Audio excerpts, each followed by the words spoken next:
Hey GP learners, welcome to this session of our Wednesday webinar series where we're going to be talking to a team that I'm pretty sure most of you have heard and come across and potentially even using their product. So we're going to be talking with AccuRx, who have been in a company that, let's be honest, when the pandemic hit, kind of stepped in and did loads of awesome things that I know many of us appreciated. And I know it's something that I've talked about on several times. And they've got some new stuff coming out that we're going to cover. So including their patient triage platform, which is basically their version of online consultations, as well as talking about their newest release, which is their AccuRx Plus. So that's their pricing structure moving forward. I know many of you have been really keen to hear and talk about this. Just a quick little message. If you want to leave us a comment, get involved in this whole thing, do so. So if you're watching us on YouTube, just leave a comment on the thing. If you're watching us on Facebook, leave a comment on the thing. Just make sure you authorize StreamYard so we can see your stuff. Anyway, I'm going to crack on and I'm going to introduce the team from AccuRx. So we've got Becky, Katie, and Lucy all joining us today. Say hi, guys. Awesome. So I'm going to pass over to Becky, who's going to be introducing the first part of this section, which is the AccuRx Plus stuff. Take it away, Becky. Thanks so much. I'm just going to share my screen.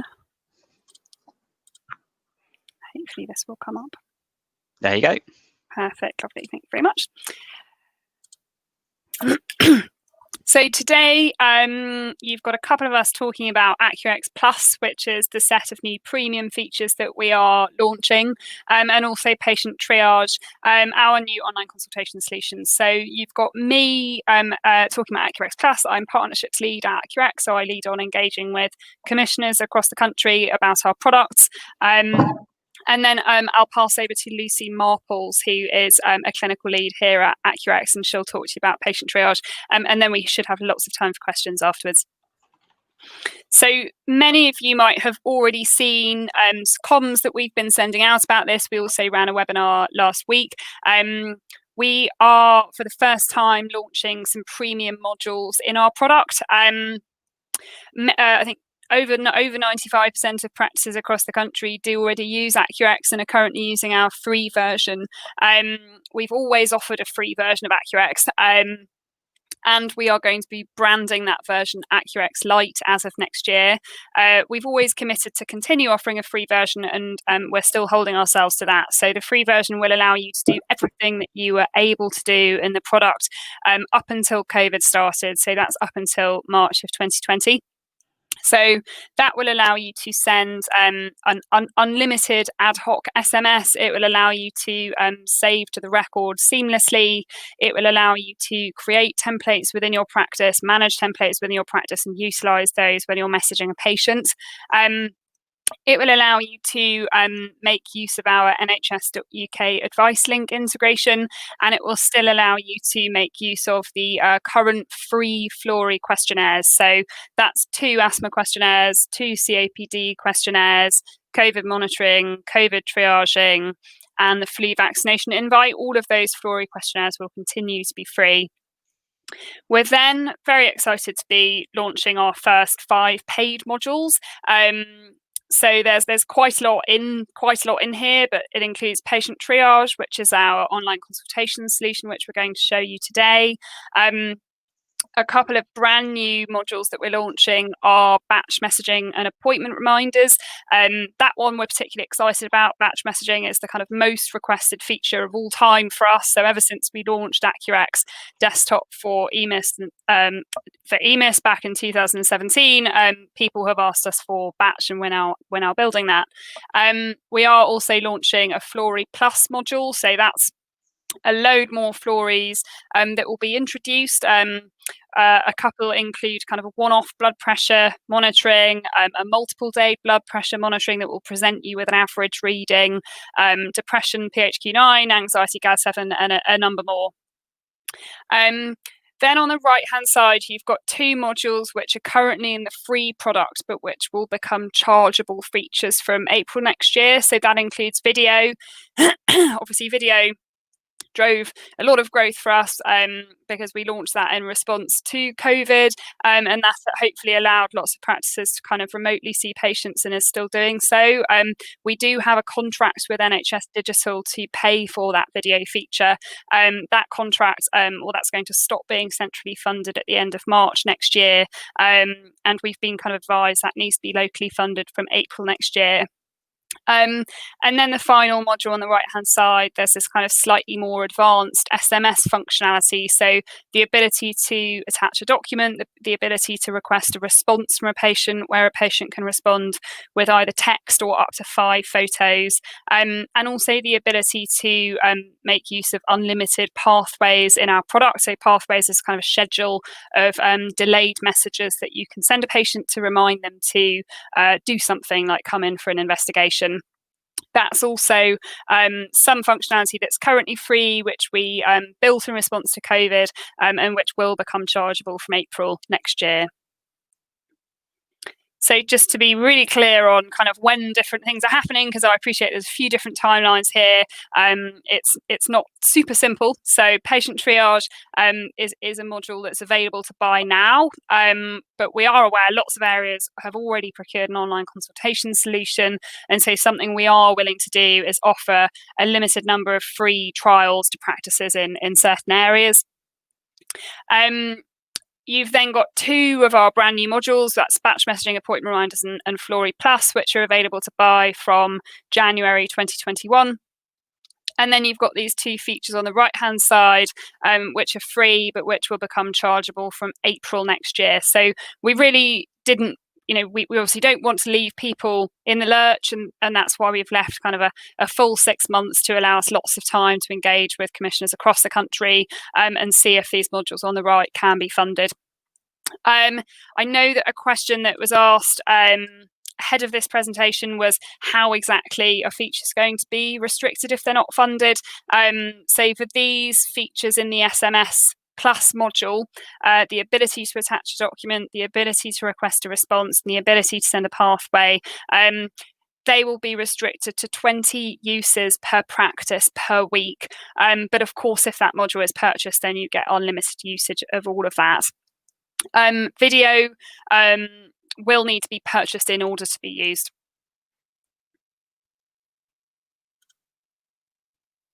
So who can buy AccuRx Plus? So obviously this is a question we get asked a lot, and what we're prioritising in the immediate term is having conversations with commissioners all across the country. So that's kind of CCGs, ICSs and STPs.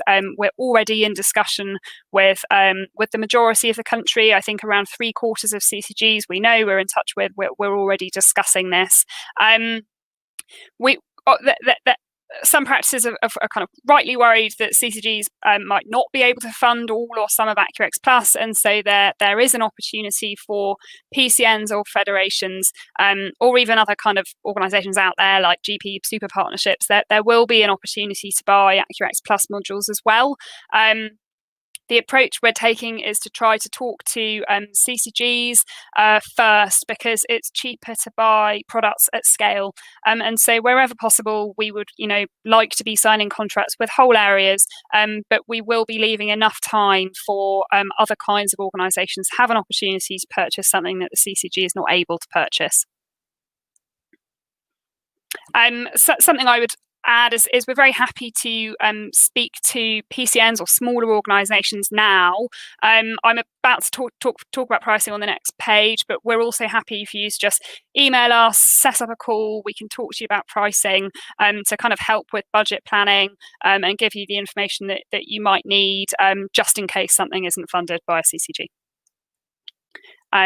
Best way to contact us is partnerships@accurx.com. So moving on to pricing, the way that the pricing works is that it's cheaper to purchase for a larger population, and it's cheaper the more you buy. So there's quite a lot on this slide, and we are happy to I'm happy to share this afterwards so that people can kind of take a proper look. But essentially, as an example here, so if video was purchased on its own as a kind of a single module by PCN, that it would be its most expensive price at 15p. If a video module was purchased on its own by a CCG, that would bring it down to 12p. If the video feature is purchased as part of AccuRx Plus, it goes down to 10p. And the kind of the headline prices, I suppose, is for CCGs who we're in discussion with. If all of AccuRx Plus is purchased, that's 49 pence. So that's kind of 20% cheaper than what all the individual module prices are set at. But there are opportunities for discounting. So we're happy to discount where contracting and procurement can be completed in 2020. We're also happy to discount for areas that are willing to pay up front. So there are definitely negotiations that we can have with areas to try to bring down the price. And pricing is per member of the patient population. It is exclusive of VAT because it's a license fee, and it is exclusive of SMS costs. Many areas do already cover their SMS costs, but some don't. Like I say, I appreciate there's a lot on this slide to take in. I'm sure there'll be questions, but also we can share this information afterwards. And that's all from me.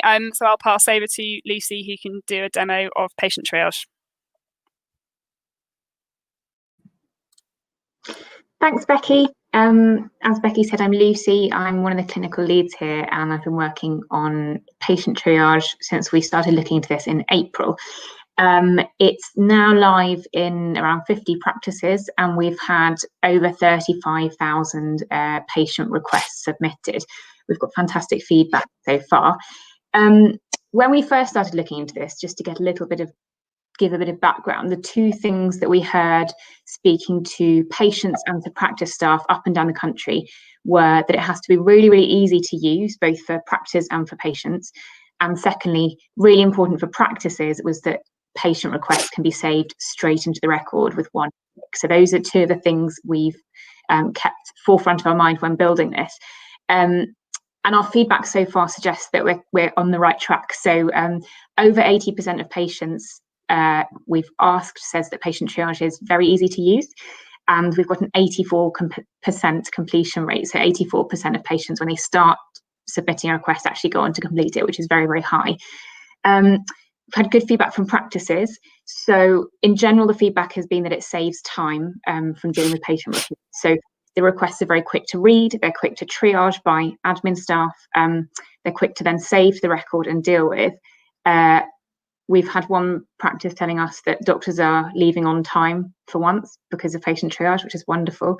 And another practice has reported a 30% reduction in incoming phone calls because patients are using this instead. So that's great. What I will do is I'll share my screen and demo this with you.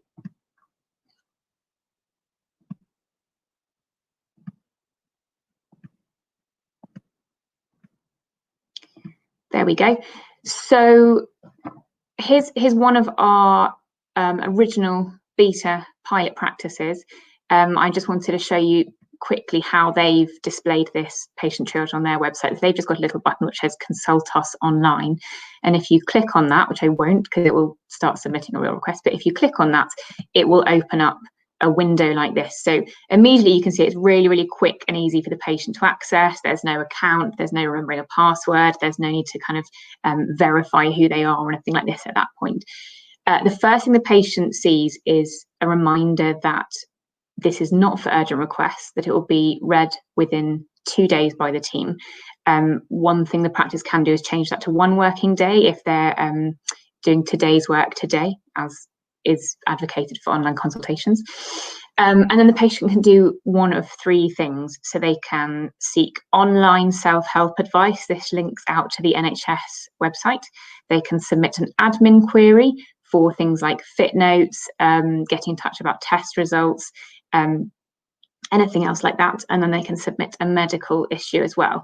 I won't show you the admin queries, but I will just say that for each type of request the patient can submit, we've tried to collect in the questions all the information relevant to that request. The idea is that hopefully the patient will submit enough information that whoever's dealing with it on the admin team does not have to contact the patient for more information. They can actually just complete the request and crack on.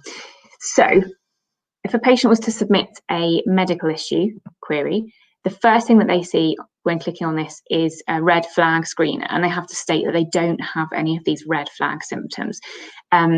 If they say that they do have some of these symptoms, they then can't continue, and they're notified they should seek more urgent help, and that the GP practice will not have been notified about this.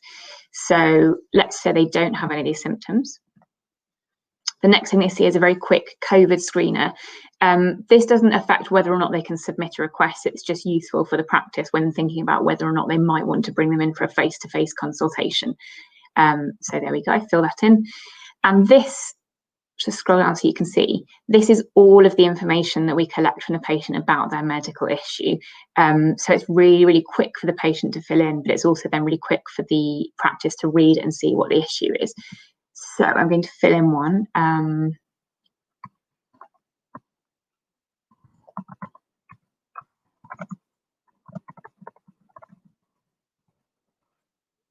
So what's the problem? Worsening eczema on my inner elbows.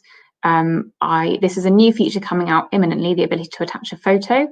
In the live version, the patient will be asked some safety screening questions, for example, advised not to submit children's intimate photos of children, that sort of thing. But just for the demo, I'm able to attach a photo very quickly.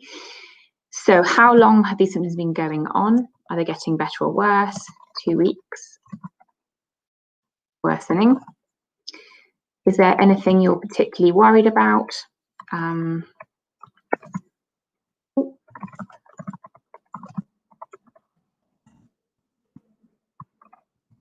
It's not getting better with my Aveeno cream. How would you like us to help?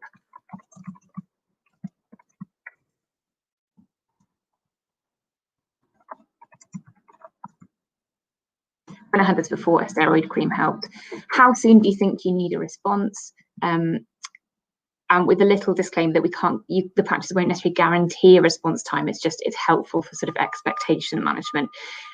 Interestingly, less than 10% of patients say they want a same day response, which is reassuring because it implies they do realise it's not for urgent requests. And then they've also been very pleased when practice have got back to them within the same day. And please don't any times that the practice can't contact you. I'm just going to leave that blank. There we go. So this is where the patient fills in their details.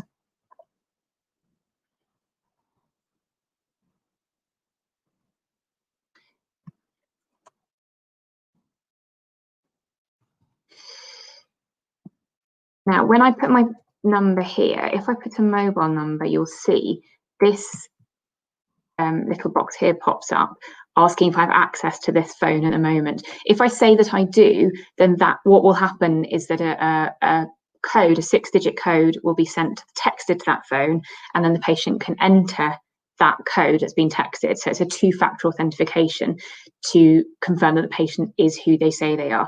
I'm going to not do that for the moment, just in the interest of time. Then the patient can have a quick review of their request, check that it's all correct. They can choose how they'd like to be contacted. Again, they're reminded that it's not necessarily going to be possible, but it's useful for the practice to know. If the patient's also prompted to put a particular doctor, if they've seen a doctor about this problem before, to promote continuity of care. I'm not going to do that for now. And there we go, I've submitted my request, and I can submit some feedback if you like. So that's how it looks from the patient's point of view. How it comes into the practice, all patient triage requests will come into so you'll see here, I've got different kind of folders in my inbox. All patient triage requests will come into the to assign folder. And here's one I prepared earlier. So this is what it looks like coming into the inbox. You can see who the patient is. I'll just move this out of the way. And And you can see that it's really quick to read the request and see what the problem is and what the patient's hoping to get from the request. I can click on the photo to have a look at what it is. Oops. And then I can do a number of things. I can one-click save this into the record, and that will save into the patient's notes with this text as a consultation note.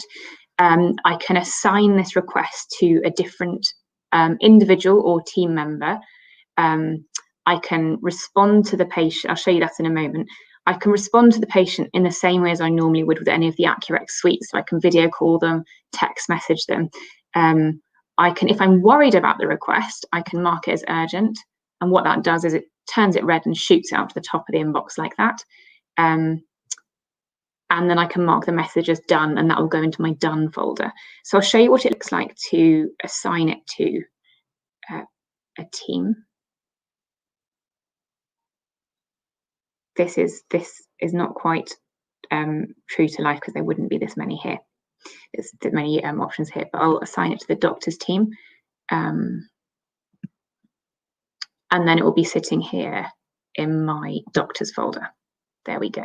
So the doctor can look at it, message the patient as usual, and then go, done, tick. So that's all I have to demo. So I'll hand back to the team for Q&A. Thank you for that, Lucy. So I know that we've had a few questions that have come in prior to the event, and actually between the two of you, you've answered pretty much all of them and stuff. So we had questions like obviously how much the AccuRx Plus was going to cost, what kind of limits were going to come into play. We had some weird questions like, do you have a self-destruct button, which I'm guessing you don't. I'm glad on that. That'd be really worrying if you did. And also things like patients having to register the platform and that kind of stuff. I guess a couple other questions that have come in whilst we give obviously our viewers the chance to ask any questions and stuff. So you mentioned about the PCNs being potentially having that option of being able to purchase AccuRx Plus for their areas. Is there a minimum population size for that PCN? Because obviously PCNs come in different flavors and different sizes and that kind of stuff. Is there an element that's different for that? Good question, and I don't think we've got a kind of a clear answer on that. So it's something where we'll have to kind of come up with a clear answer. I think I know that the PCNs vary in size, and I think we would probably just say if you're a PCN. If you're a PCN, you can buy it. I think most of the PCNs are around 50,000, so that's kind of broadly what we're working to. But if some PCNs are a bit smaller, I think that would be fine. And another one that we had come in, obviously there's various different types of modules, should we say, for the AccuRx Plus. And I guess there's going to be some areas where they just need maybe 2 or 3 of those different modules. I guess, will there be the option of discounts within that as kind of like a package? Obviously, I know you've got the all-in-one, I think it was 61p per patient for CCG and 75p per patient for PCN. But there's going to be some places out there that, for example, they only need the video and the additional SMS functions and stuff. Is that something that can be discussed, or even better, if you had a rough idea of what that pricing may be? Yeah. Good question. And I think that we are open to discounting the more you buy. So if you're buying 4, for example, even though you're not buying all 5, I think we'd still be willing to give you a discount for buying 4, but just a slightly smaller discount than you'd get for buying 5. A little bit of added complexity there is that we are on our product is on the GPIT Futures procurement framework, and you're not allowed to apply bespoke discounts unless a buyer goes out to do a mini procurement. So if we were to be discussing kind of any bespoke middle types of discount, I think that would mean as the buyer would have to go out to a mini procurement rather than just call off directly from the framework, which I understand to be a slightly quicker process. Mm-hmm. So possible, but it may take a little bit longer to sort out, and there may be some additional paperwork / bureaucracy that has to be completed. Does that sound right? There might be, unfortunately. It's something we are discussing with the NHS Digital, with NHS Digital, because obviously we're aware that the kind of the DPS and GPIT futures frameworks are being consolidated and haven't yet been officially launched. So we are learning along with everyone else, I think, about how exactly these processes are going to work and how bureaucratic they're going to be and how much paperwork will be required for different procurement routes. I know one of the challenges that everyone's going to have with this is that obviously a lot of the areas have already purchased, I guess, that their options, CCGs, areas and that kind of stuff, and that's based off funding that was from the 5-year funding, 5-year forward view. So based on decisions that, to be fair, happened a long time ago, and unfortunately there are contracts that come with that for whatever lengths of time, and I know that's frustrating for many people. A couple of things, I guess, with that. So we know that funding is going to change. I think there's a new raft of funding that comes out next year for the onward stage, because the 5-year forward view funding finishes imminently for some areas and over the next year for majority of places. Can you give any advice for practices that are in this situation where they clearly want to use a different product, but they're stuck with what they have, and that may be a good thing, that may not be a good thing? It's a conundrum, isn't it? Yeah, good question. Hard question. Yep. So most of the CCGs that I'm speaking to, most have contracts that seem to be coming to a close in March of 2021, or slightly before or slightly later. So I think it seems like most of the country kind of hopefully won't be in a situation where they're having to wait until 2022 or 2023 to change if they want to change. We are happy to give out free trials to use Patient Triage, but that would kind of be a limited number of practices in each area, and would help us to kind of demonstrate effectiveness. I think it gets more tricky where there's kind of, if a practice really, really wants to change, but something has been commissioned that's running into 2022, I probably can't sit here and say that practices should go off and do their own thing, because someone from the CCGs or NHS England might be watching this and not agree with that. So I think practices do have to work with their CCGs to try to make sure that the product they really want has a good chance of being commissioned. And where we are giving out free trials, we're taking a kind of two-pronged approach of we've given practices a way to approach us to say they're interested in that, but then we are separately speaking to their CCGs to make sure that engagement is happening, and that should hopefully increase the likelihood of some of us actually being procured if there's demand in that area. But I know it can be difficult when the NHS gets stuck in long contracts, but new products arrive. So we appreciate it's a challenge. Definitely. And I know, speaking with several people, so particularly I know Minal Bakai's talked on the eGPlearning and a couple of other places regularly about this, that in terms of, practices should have the ability to influence what is locally procured for their area.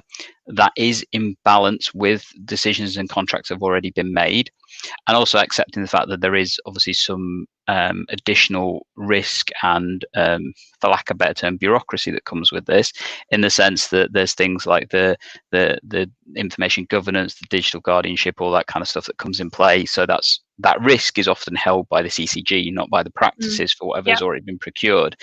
And I guess that may also be one of the reasons why I guess one of your focus is not necessarily for the practices individually to purchase this, because if they were to do that, they are taking on the risk of things like the DPC certificates or the other kind of stuff that comes with procuring one of these systems, that often is much better absorbed by the larger organizations and stuff.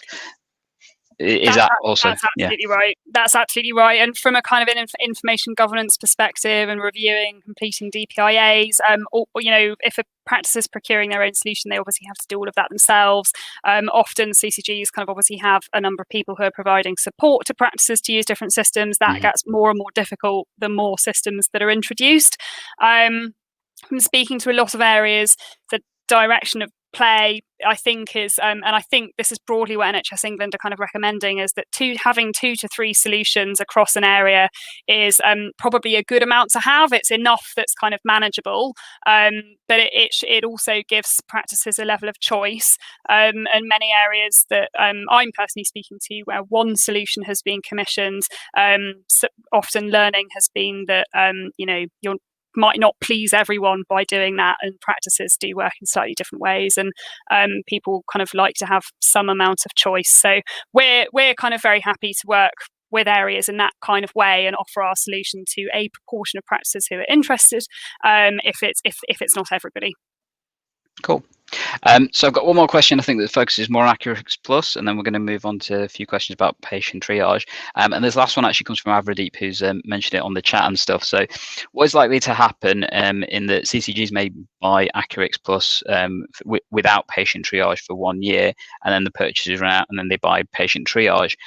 I guess my additional question from that's going to be, obviously there may be some areas where they want to, networks, for example, that want to purchase that for a year or so, and then once the 5-year forward view and all the other side of fundings changes, that enables a larger area to purchase it.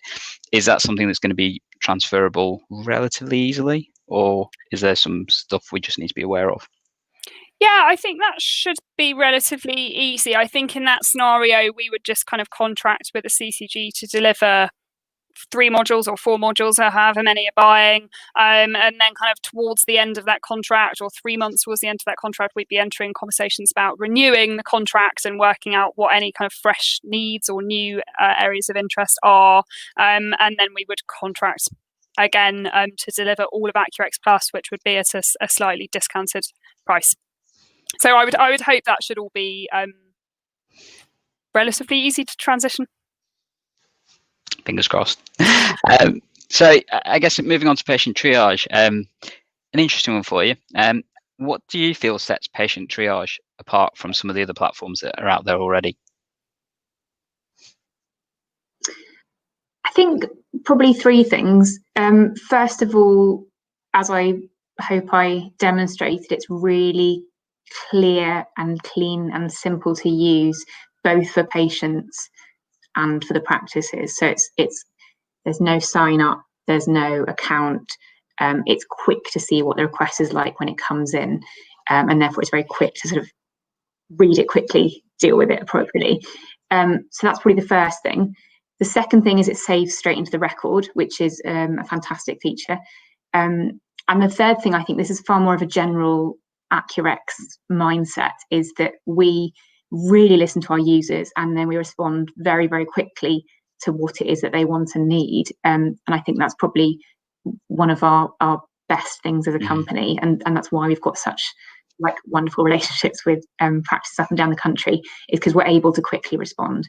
So this is still quite a new product. We are improving it literally week by week, and if there are things that as practices sign up and start using it more that it turns out are really important, we will be able to do those things. Cool.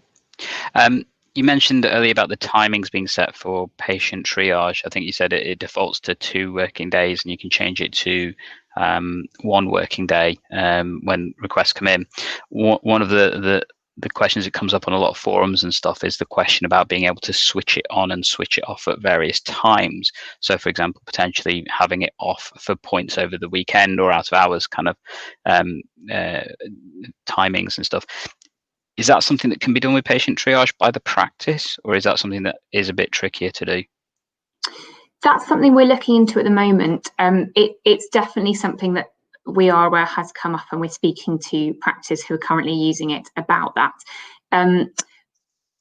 A couple of things to bear in mind are that one of the benefits of this is from the patient's point of view, is that they are able to get in touch with their problem when they need to get in touch with their problem. If that's on a Saturday night when they're finishing a busy shift, that's when it might be most convenient for them, rather than sort of being on hold on the phone to a practice. Equally, we have found that if practice can switch it off, it just tends to shunt the workload to a Monday morning, so it doesn't necessarily actually help with overall demand. That said, it's something we are aware of as a worry, and therefore we are kind of currently looking into it and trying things.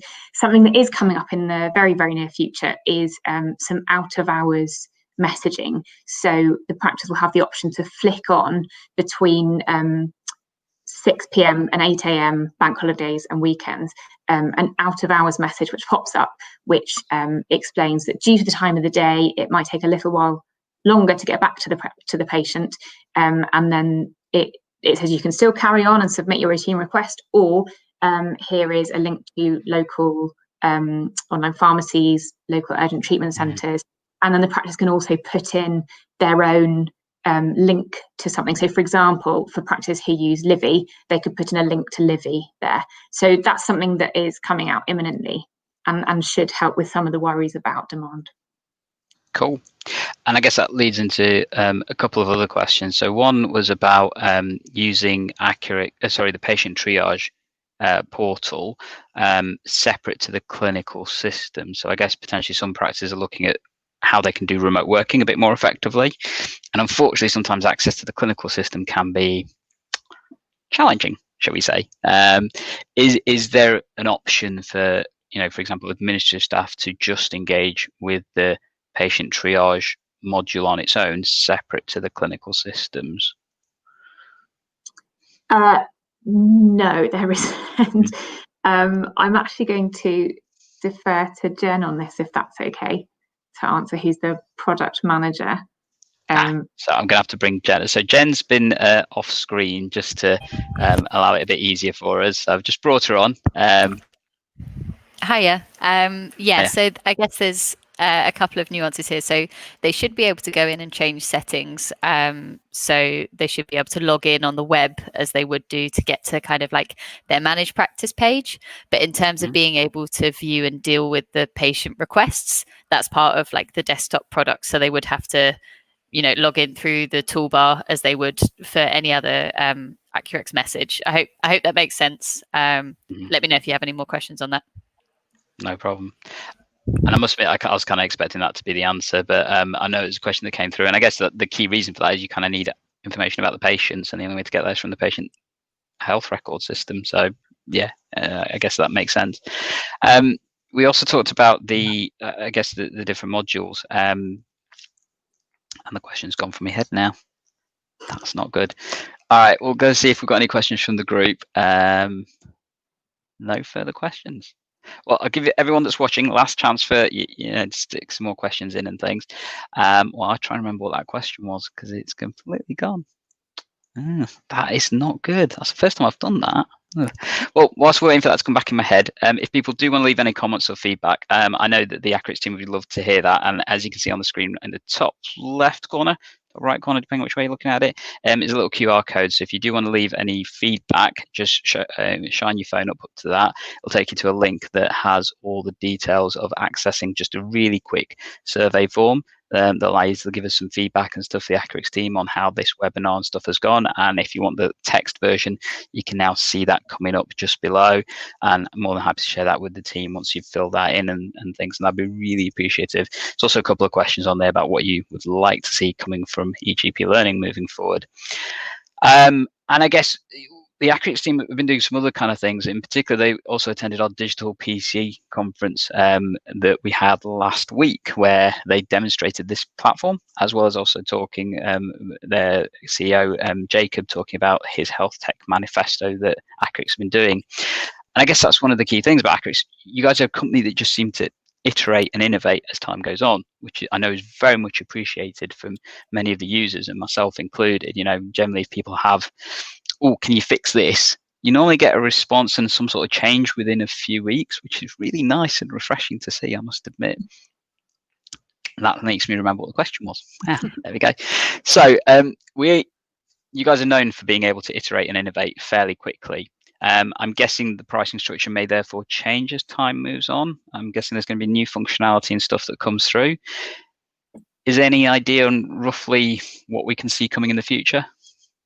Yeah, definitely. So good question. So the AccuRx Plus kind of premium modules that the ones which are launching in January, they won't kind of stand still So we'll still be making lots of improvements to patient triage. We'll be making lots of improvements to batch messaging and potentially adding some more flories. So it definitely won't be a case that you'd kind of buy a Plus module and that's it. We're never going to improve that again. So we'll definitely be improving that, and that would be within the price. But yes, you're absolutely right. We are working on lots of other things.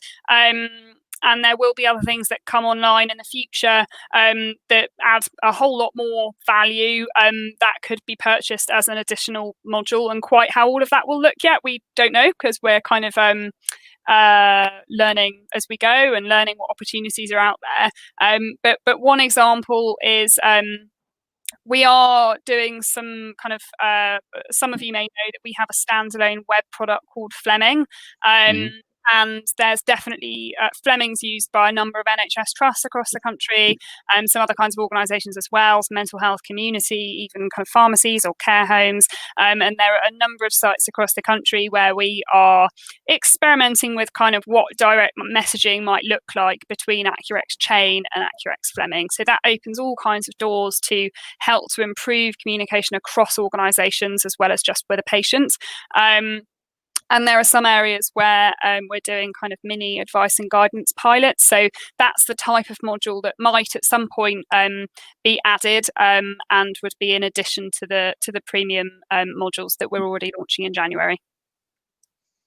Cool. So we did have a couple more comments and questions that came out. So number one was, are you an all-female outfit? And I know that Jen's replied saying that no, that just happens to be the way it's happened today, which is awesome. I really asked about your future plans, which we've already covered. And his other question was, are you guys planning on bringing a WhatsApp style messenger that isn't connected to the records? Mainly because he finds the EMIS one really awful. Yeah, I guess any comments on that one? I'm happy to jump in on that one, actually. Hi everyone, I'm Katie. I'm from the user ops team at AccuRx, and I'm looking to help get practices set up to use patient triage. But I was actually talking to our product manager the other day about a particular feature. We've got something that we're testing at the moment, which allows individuals at the practice to send little comments on messages that have come in to each other. So I think it is something that's on the roadmap, and we actually have a public roadmap too that you can go on to and have a look and upvote that feature as well. Cool. Awesome to hear. So definitely something to watch. And I know having an internal messaging system is something that, when it works, can be really effective. It's just trying to find one that works well. Even the system one is not bad and has got better, but it could definitely be more improved. I know we've had another question. I'll really chuck in there now. How have pharmacies used Fleming? Good question. So yeah, I might be best to say that. So I know that some pharmacies are using Fleming to kind of send messages to patients to kind of let them know status of prescriptions and things like that. I think there are one or two areas who are exploring kind of GPs messaging pharmacies messaging GPs, but I haven't had a recent update on how that's going. But I do know Abradeep, so I can make a note to find out and let you know. No problem. He's also added the comment about having the pharmacies able to message the clinicians may potentially be something that's quite useful. I can see that with that kind of WhatsApp style messaging system potentially being something that's quite nice. I can also see it being something that's a little bit wary of. Instant contact has its downfalls as well. But definitely, I think with things like drug shortages, which is often a common challenge that all of us face, sorting those out in a much more timely way, it comes down to communication, and being able to fix that a lot better would clearly be awesome, and definitely keen to see if that's anything that could be improved. Cool. Thank you, everybody, for joining us. I think I'm going to close it off there in terms of questions and stuff, because I know that we've spent a lot of time talking about various different things and really appreciated everybody's input. I know that the AccuRx team are always happy to hear further comments and questions. I know your Facebook group is one of the better ones I've come across in terms of engagement. I'll even say it's better than my own eGPlearning group when it comes to engagement, because you guys just have awesome ability to respond with things and stuff. But definitely feel free to comment, question, whatever in that respect. If you do want to see some more content, feel free to check out our playlist that we've got here at eGPlearning. So that's on the YouTube channel, and that's various different stuff about how to use AccuRx, particularly some of the modules and stuff, including my interview with Jacob, where we talked about my personal use of Fleming when it saved me and a patient's real challenging journey, because I could access Fleming from a CMC environment. So that's definitely one that you didn't mention that has been awesome for me personally. So being able to send the patient all their notes, because I couldn't do it any other way. There was no printers. It was a CMC. It was a nightmare. But yeah, that was something that really just stress went from here right down to here in a matter of seconds, because I just remembered, I can access that by sending the patient it as a text message. Awesome. So definitely keen on seeing further improvements in that rate. Thank you everybody for your time. Again, guys, if you've got any more comments, feel free to stick them in. I'll be keeping an eye on the chat moving forward, and I'll pass on any questions. Definitely fill in the feedback. And as always, eGPlearning is here to help time by taking hands in your primary care and learning. Catch you guys in the next episode. Bye.